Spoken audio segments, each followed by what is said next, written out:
बिस्मिल्लाहिर्रहमानिर्रहीम। Welcome to 99's cook house. आज मैं आपके साथ एक कड़क चाय की रेसिपी लेकर आई हूँ। ये रेसिपी मैंने नेट पर देखी और फिर मैंने सोचा कि ये कैरामल टी मैं भी ट्राई करके देखती हूँ।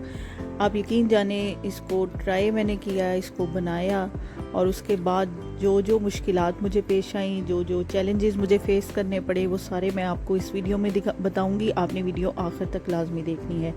अब हुआ ये कि इस रेसिपी का मैंने ये देखा था कि बिल्कुल आपने ड्राई बर्तन लेना है और उसके अंदर आपने चीनी और पत्ती को इस तरह से शामिल कर देना है। मैंने भी बिल्कुल वही काम किया। ड्राई एक बर्तन लिया, उसके अंदर मैंने 1 चम्मच चीनी शामिल की और 1 चम्मच उसमें मैंने पत्ती शामिल की। मैंने इसके अंदर ज़्यादा ना चीनी शामिल की ना पत्ती, क्योंकि मैं फ़र्स्ट टाइम इसको ट्राई करने लगी थी। तो मुझे ये भी डर था कि कहीं ऐसा ना हो कि मेरी रेसिपी फ़ेल हो जाए और जो भी चीज़ें मैं इसके अंदर शामिल कर रही हूँ मेरी वो सारी ज़ाया हो जाए। तो यहाँ पे मैंने पत्ती और चीनी इस तरह से ड्राई बर्तन में डाल दी और बिल्कुल हल्की आंच इसके नीचे जला दी थी। इसके अंदर थोड़ी सी पत्ती मुझे लगी कम और मैंने थोड़ी सी और ऐड कर दी। फिर उसके बाद मुझे ख्याल आया कि क्यों ना इसमें सिनेमन स्टिक भी डाल दी जाए ताकि इसका अच्छा सा फ्लेवर आ जाए। वो भी मैंने इसके अंदर शामिल कर दी। अब यहाँ पे आती है बारी कि मुझे कौन कौन से मुश्किलात पेश आई और कहाँ कहाँ पे मुझे खदशा लगा कि कहीं ऐसे ना हो कि मेरी रेसिपी ख़राब हो जाए। यहाँ पे हल्की धीमी आंच पे मैंने इन दोनों चीज़ों को पकने के लिए रख दिया। अब दोस्तों, जब मैंने इसको यहाँ पे पकने के लिए रख दिया और बिल्कुल धीमी आंच पे इसको रखा, क्योंकि मुझे ये डर था कि कहीं ऐसे ना हो कि मैं जब चीनी को कैरामलाइज़ करने की जो कोशिश कर रही हूँ कहीं ऐसे ना वो जल जाए।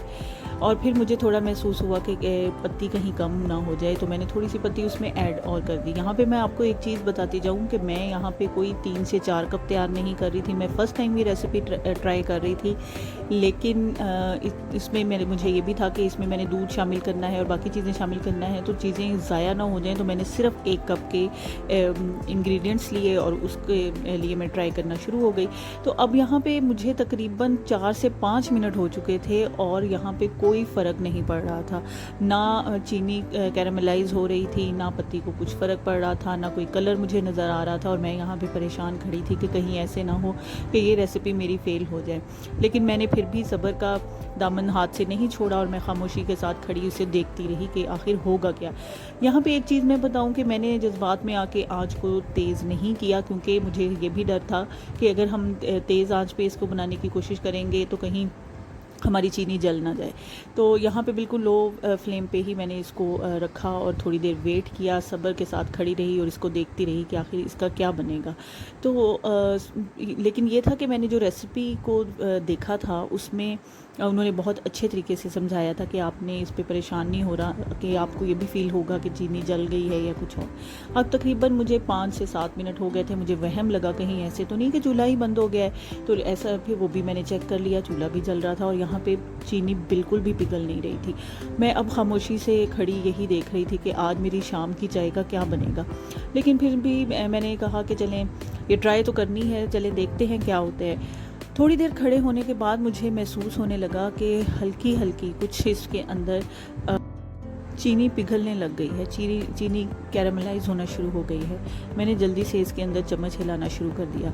ये बहुत इंपॉर्टेंट स्टेप था, क्योंकि अगर आप इसमें चम्मच नहीं हिलाएंगे तो ये बहुत कम मिकदार में चीनी और पत्ती थी, तो इनके जलने का खदशा था। मैंने इसके अंदर चम्मच हिलाती रही और आहिस्ता आहिस्ता वो चीनी इसके अंदर कैरामलाइज होती रही। अब मैं ये देख रही थी कि जो रेसिपी मैंने देखी थी उसके अंदर तो इसमें ब्राउन सा कलर जो चाय का होता है वो आना शुरू हो गया था। यहाँ पे कुछ भी नहीं था, कुछ ब्लैक ब्लैक बन रहा था। खैर मैंने कहा अच्छा चलें देखते हैं, इसको प्रोसीड तो मैं लाजमी करूँगी, देखूँगी क्या बनता है। फिर इसके अंदर मैंने 2 घूंट दूध के शामिल किया, तो वो जितनी चीनी और वो पत्ती थी वो तो बिल्कुल ऐसे हुआ कि साथ जैसे जुड़ जाती है। लेकिन फिर भी मैं हौसले के साथ लगी रही। मैंने आराम आराम से इसके अंदर चम्मच हिलाती रही। इस तरह से मैं इसको देखती रही। मुझे इसमें पत्ती का कलर तो नज़र आ गया, तो मुझे हौसला हुआ कि इंशाल्लाह कुछ ना कुछ तो बन ही जाएगा। तो फिर मैंने क्या किया कि मैं इसके अंदर इस तरह चम्मच हिलाती रही और जो भी चीनी और पत्ती का मिक्सचर पैन के साथ लगा था उसको मैं आहिस्ता आहिस्ता मिक्स करती रही। और जैसे जैसे मैं चम्मच हिला रही थी वो मिक्सचर जो मुझे लग रहा था शायद गोलियाँ बन गई हैं वो इसके अंदर मिक्स होना शुरू हो गया और चाय का कलर भी अच्छा सा आना शुरू हो गया। अब मुझे इसके टेस्ट पे भी डाउट था।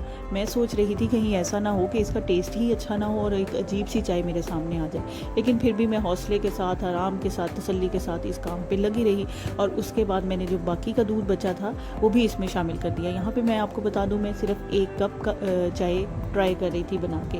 जैसे जैसे दूध ने बॉयल होना शुरू किया, एक अच्छा कलर आना शुरू हो गया पत्ती का और खुशबू भी आना शुरू हो गई। जब आपने कैरमलाइज़ करना है ना पत्ती को, उस वक्त ही इसकी बहुत अच्छी सी खुशबू आना शुरू हो जाती है। लेकिन ख्याल ये रखना है कि आपने आँच को बहुत ज़्यादा तेज़ नहीं करना, वरना ये जल जाएगी और इसका टेस्ट अच्छा नहीं आएगा, बहुत गंदा सा फिर इसका टेस्ट आएगा। फिर यहाँ पे मैंने इसको अच्छे तरीके से मिक्स किया। मिक्स करने के साथ साथ मैं इसके अंदर चम्मच अच्छे तरीके से हिलाती रही, जैसे हम चाय बनाते हुए नॉर्मली इसमें हिलाते रहते हैं। जैसे जैसे मैं चम्मच हिला रही थी, आप यकीन जाने चाय का इतना मज़े का कलर आ रहा था और अच्छी भीनी भीनी खुशबू आ रही थी और मेरे दिल को तसल्ली हो रही थी कि आज की शाम की चाय तो बन जाएगी। लेकिन साथ ही साथ मैं ये भी सोच रही थी कि आखिर इसका जायका कैसा होगा, क्योंकि हमने इसको कैरमलाइज शुगर के साथ बनाया है। लेट्स सी कि क्या बनता है। अब इसके अंदर बॉयल आना शुरू हो गया था और मैं चम्मच को मुसलसल हिला रही थी। इस चाय की एक ख़ास बात आप लोगों को बताऊं कि जब आप इस तरीके से चाय बनाते हैं तो इसके ऊपर एक बहुत अच्छी सी झाग खुद ब खुद ही बनना शुरू हो जाती है और इतना अच्छा गाढ़ा सा इसका टेक्स्चर आना शुरू हो जाता है कि आपको खुद ही पता लगना शुरू हो जाता है कि चाय तो बहुत अच्छी बनने वाली है।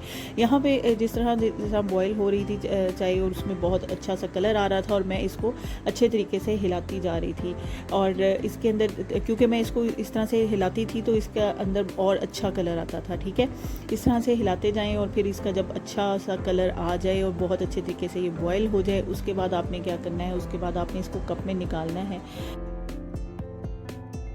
स्ट्रेनर से छानकर कप में चाय को निकाल लें और इसको एंजॉय करें। मुझे दुआओं में याद रखें। फिर से एक नई रेसिपी लेकर आपकी खिदमत में हाजिर होंगी। चैनल को सब्सक्राइब करना बिल्कुल मत भूलें। अपना ख्याल रखिएगा।